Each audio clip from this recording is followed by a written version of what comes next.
আমি রুমে বিশ্রাম নিতে গিয়ে শুয়ে পড়লাম। হঠাৎ মনে হলো কেউ আমার পাশে শুয়ে আছে। চোখ খুলতেই দেখি শ্বশুর আমার পাশে শুয়ে আছেন। তাকে দেখে আমি হতবাক হয়ে গেলাম। শ্বশুর আবার ভুলে গেলেন যে আমি তার বউ নই, আমি তার ছেলের বউ। আমি তাড়াতাড়ি নিজেকে মুক্ত করে বললাম, আমি আম্মুজি নই। কিন্তু তিনি নিজের আবেগে মগ্ন ছিলেন। এত বয়সে এসে তার এই উত্তেজনা দেখে আমি হতবাক হয়ে গেলাম। তারপর তিনি আমার হাত ধরে টেনে নিলেন। তারপর শ্বশুর বললেন, আমি তোমার সৌন্দর্য দেখে মুগ্ধ হয়েছি। বুঝলাম তিনি ভুলে গেছেন তিনি কার সাথে আছেন। তারপর আমার সাথে যা হলো তা কখনো কল্পনায় করতে পারিনি। আমার নাম লায়লা। আমি অনেক সুন্দর দেখতে, শরীরের গঠন আর নাই বা বললাম। একটু স্বাস্থ্যবান হওয়ায় আমাকে নাকি আরও বেশি সুন্দর লাগে, এটা সবাই বলতো। আমার গল্পগুলো তোমরা শুনো, কিন্তু সাবস্ক্রাইব করো না। দয়া করে গল্পগুলো ভালো লাগলে ভিডিওটি লাইক, শেয়ার এবং চ্যানেলটি সাবস্ক্রাইব করো প্লিজ। আমার স্বামী বাইরে কাজ করতেন এবং বাড়ি ফিরে বিশ্রাম নিতেন। গত কয়েকদিন ধরে গৃহস্থালির কাজের চাপে আমি খুব ক্লান্ত ছিলাম। আমরা নববিবাহিত আর আমার স্বামী সদ্য চাকরি পেয়েছেন। তিনি আমাকে তার সাথে বাইরে থাকার জন্য নিয়ে যেতে চেয়েছিলেন, কিন্তু বিয়ের খরচের কারণে আমি তাকে বলেছিলাম স্থায়ী হওয়ার পরে যেন আমাকে নিয়ে যায়। আমার স্বামী কাজে চলে যাওয়ায় আমাদের পরিবারও তাকে ছেড়ে চলে যেতে হয়েছিল। শ্বশুরবাড়ির সবাই অন্য শহরে থাকতেন। এই বাড়িটি আমার স্বামীর নামে ছিল এবং আমাদের বিয়ের পর আমরা এটি কিনেছিলাম। বিয়ের এক সপ্তাহ পরে শ্বশুর শাশুড়ি আমাদের বাড়ি ছেড়ে চলে যান। আজ আমার স্বামী বাইরে আর আমি একা। তিনি তার বাবা মাকে আমাদের বাড়িতে রেখেছিলেন যাতে তারা আমার সাথে থাকতে পারে। ক্লান্ত হয়ে রেল স্টেশন থেকে ফিরে আমি রুমে বিশ্রাম নিতে গিয়ে শুয়ে পড়লাম। হঠাৎ মনে হলো কেউ আমার পাশে শুয়ে আছে। আমার আতঙ্কে চোখ খুলতেই দেখি শ্বশুর আমার পাশে শুয়ে আছেন। তাকে দেখে আমি হতবাক হয়ে গেলাম। তার উপস্থিতি আমার কাছে অদ্ভুত মনে হলো, কিন্তু তিনি স্বাভাবিকভাবেই বললেন, সুমনা, তুমি খুব ক্লান্ত, আরামে ঘুমাও। আমি তাড়াতাড়ি বললাম, বাবা, আমি সুমনা নই, আমি লয়লা, আপনার ছেলে রিপনের বউ। তাড়াতাড়ি দরজার কাছে গিয়ে আওয়াজ করতে লাগলাম।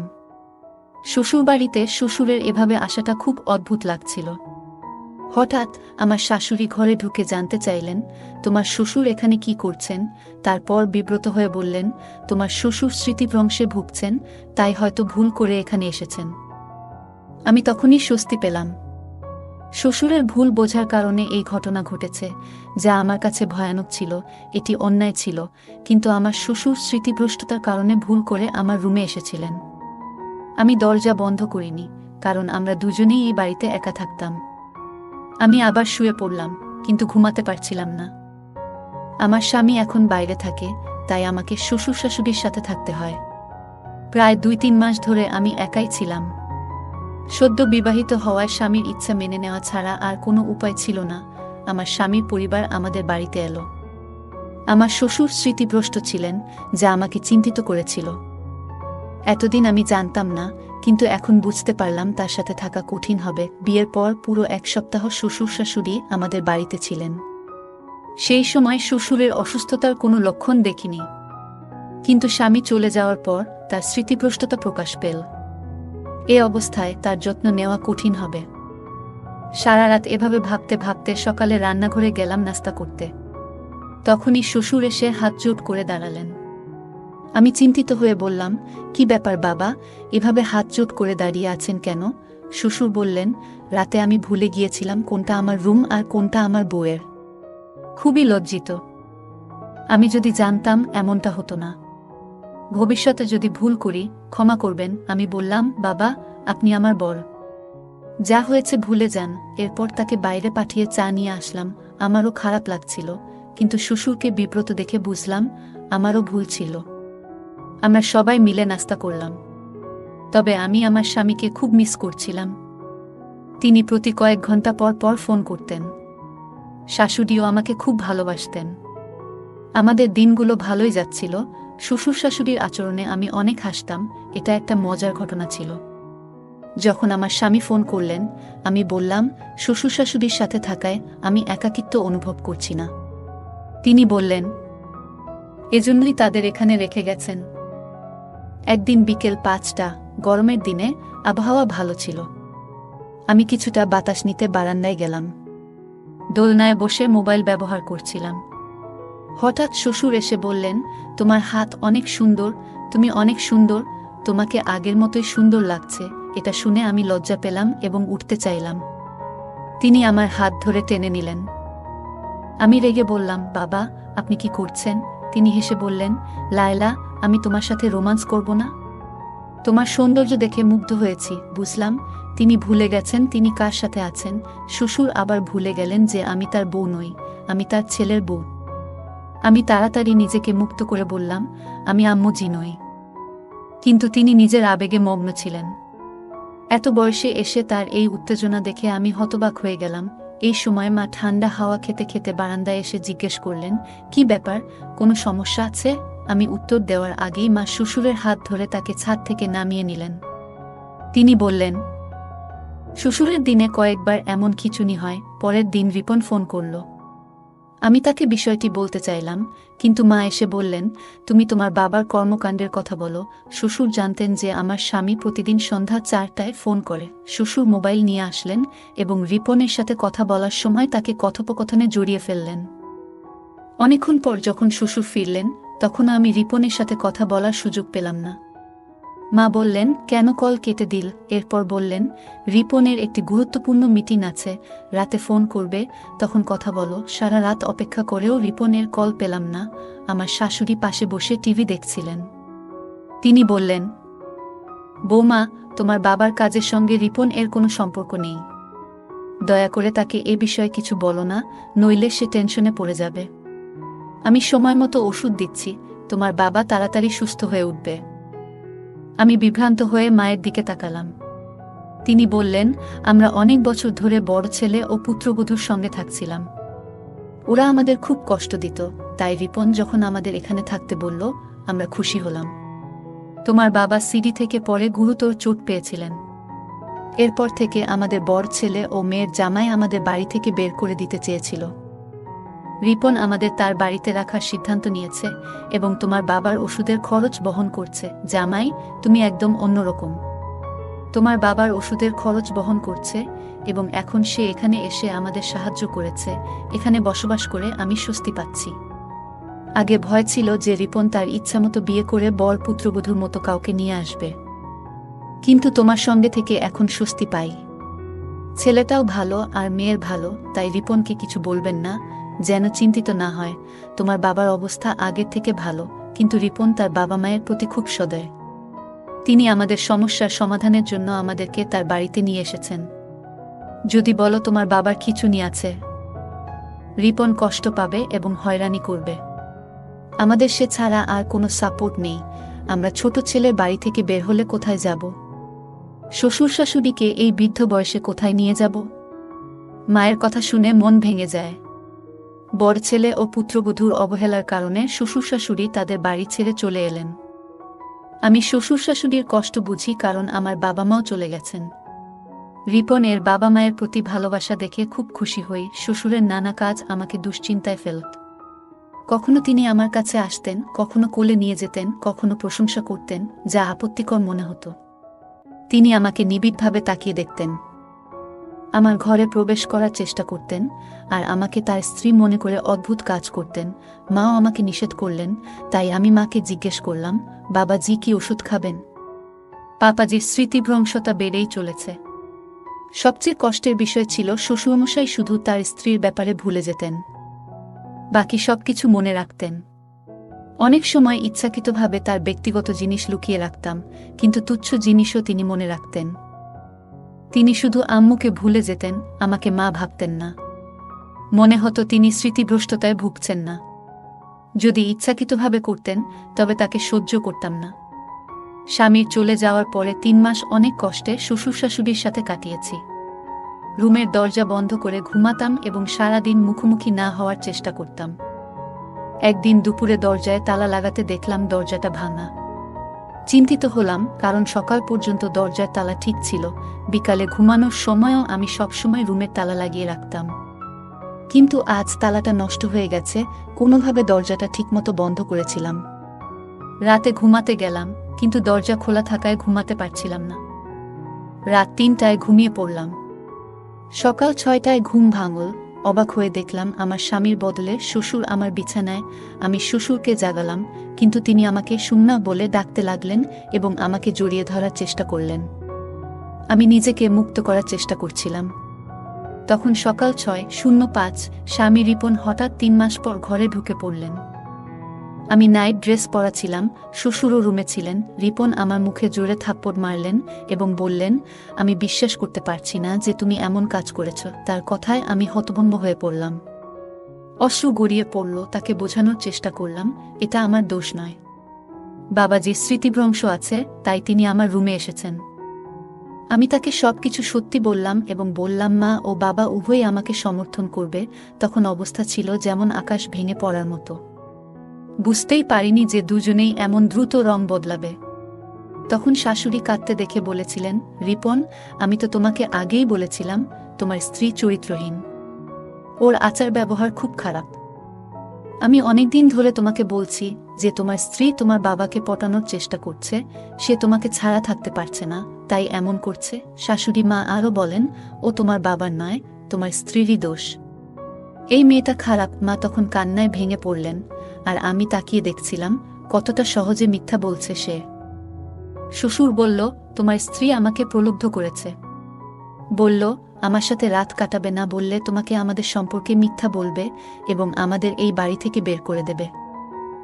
বাবা বললেন, আমি একজন সৎ মানুষ, আমি কখনো কোনো নারীর দিকে তাকাইনি। আমি এই বৃদ্ধ বয়সে এমন পাপ করতে পারি না। তোমার স্ত্রীর কথায় আমার কোনো বিশ্বাস নেই। রিপন এর মুখ রাগে লাল হয়ে গেল। সে কিছু না বলে আমার হাত ধরে বলল, তুমি আমার মা বাবাকে কষ্ট দিচ্ছ, তোমার লালসা পূরণ হচ্ছে না বলে আমার টার্গেট হয়ে গেছ। গত 2 মাস ধরে আম্মু আমাকে প্রতিদিন ফোন করে তোমার কিছু ছবিও পাঠিয়েছে, কিন্তু আমি আম্মুর কথা বিশ্বাস করিনি। আমার বিশ্বাস ভেঙে দিয়েছ। আজকে আমার সব ভুল ভেঙে গেল। মা বারবার বলার পরেও আমি যদি না আসতাম তাহলে কিছুই জানতাম না। আমি স্বামীর পায়ে ধরে বললাম, তুমি জানো তোমার বাবা স্মৃতিভ্রষ্টতায় ভুগছেন। তিনি সকালে এক শূন্যতা থেকে আমার রুমে আসেন, আমাকে মা মনে করেন। আজও তেমন কিছু হয়েছে। আমি জানি না মা তোমাকে কি বলেছে, কিন্তু বিশ্বাস করো, আমি চরিত্রহীন নই। তোমার বাবাকে আমি নিজের বাবার মতো দেখি, তার সাথে খারাপ কিছু করব কেন? রিপন বলল, আর কিছু শুনতে চাই না। সব শেষ। আমি বললাম, ভগবানের দোহাই, এসব বলো না, আমার সংসার ভেঙে যাবে। আমি মা বাবাকে অনুরোধ করেছি সত্যি বলার জন্য, কিন্তু কেউ কিছু বলল না। তিনি বললেন, আমি এমন কিছু করছি না। আমার স্বামীকে প্রতারণা করিনি। তোমার বাবার সাথে সম্পর্ক থাকা মানে আরও লোকের সাথেও সম্পর্ক থাকতে পারে।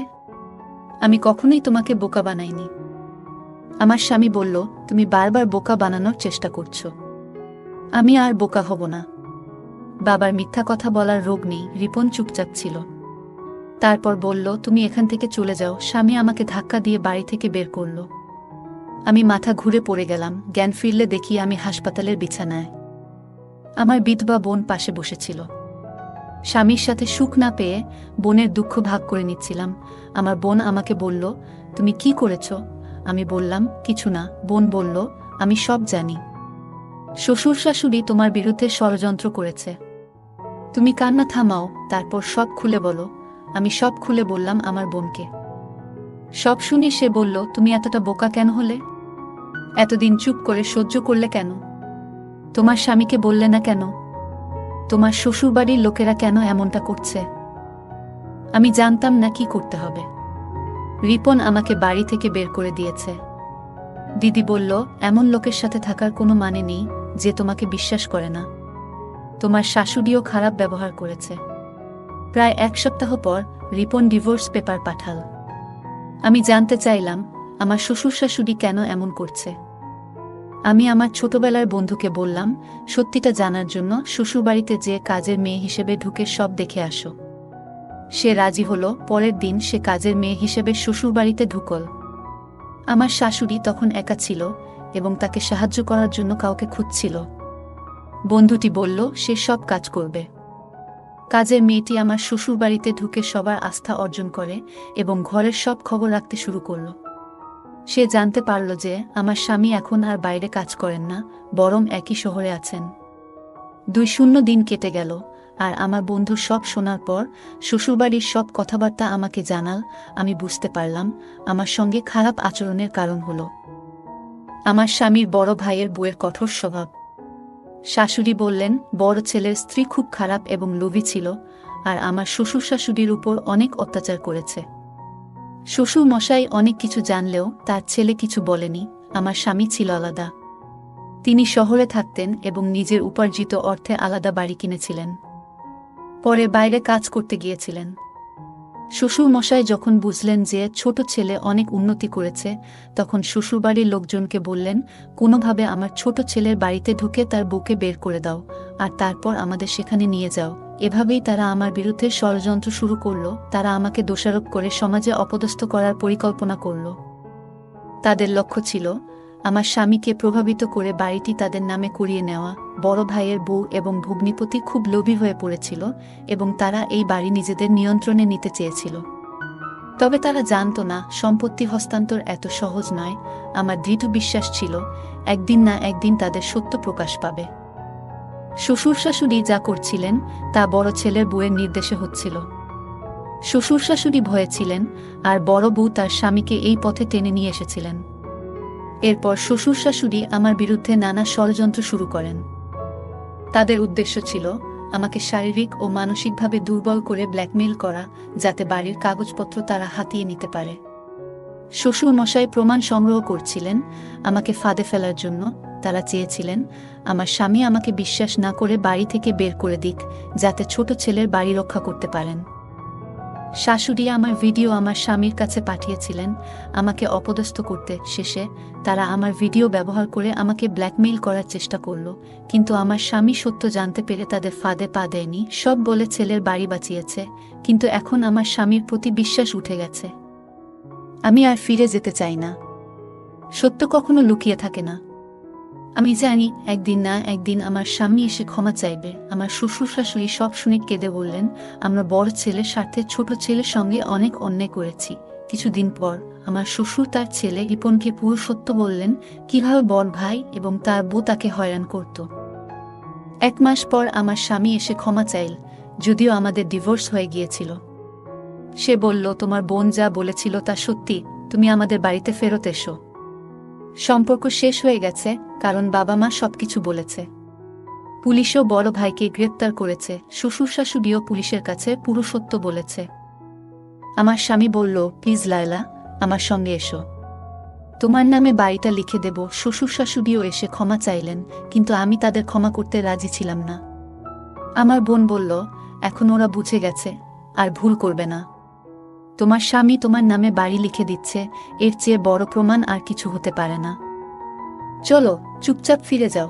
আমি বোনের কথায় রাজি হলাম। তার বড় ভাই আর তার বউ গ্রেপ্তার হলো এবং স্বামীও বাড়ি ছেড়ে চলে গেল। শ্বশুর শাশুড়ি এখন একাই থাকে। আমার স্বামী এখন একই শহরে কাজ করছেন। আমাকে একা রেখে কোথাও যান না। সব ঠিক হয়ে গেছে। আমার বন্ধুর শ্বশুর বাড়িতে কাজ করে। শ্বশুর শাশুড়ি সব সত্য বলেছে। আমার জীবন এখন ভালো চলছে এবং আমি খুব খুশি। স্বামীর ইচ্ছায় বাড়িটা আমার নামে হয়েছে। গল্পটা কেমন লাগলো জানাতে ভুলবে না। আরও মজার মজার রোমান্টিক গল্প শুনতে চাইলে ভিডিওটি লাইক, শেয়ার এবং চ্যানেলটি সাবস্ক্রাইব করতে এবং বেল আইকনটি টিপতে ভুলবে না। ধন্যবাদ।